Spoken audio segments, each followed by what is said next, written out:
Hi, it's Christina with the Sisyphean Journal, and today, August 4th, we have another one of those creatures that I was dismayed to learn existed, the habitual offender in the pre-legalization days.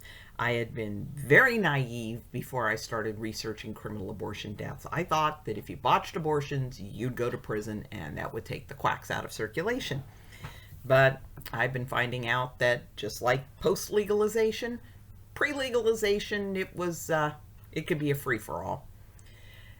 Today we're looking at the death of Lorene Franklin, a 19-year-old Southwestern Bell Telephone employee from Buffalo, Missouri.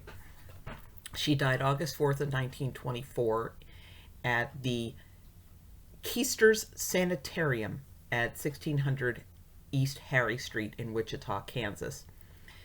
The facility was a hospital owned by Dr. Charles C. Keester.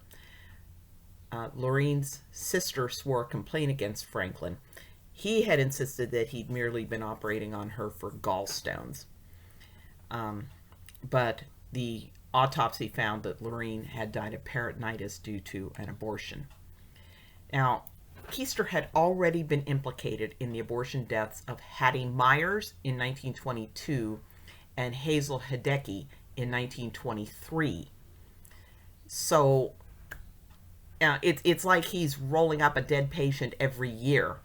He was charged with first-degree murder, but ultimately convicted of manslaughter and sentenced to 5 to 21 years in prison.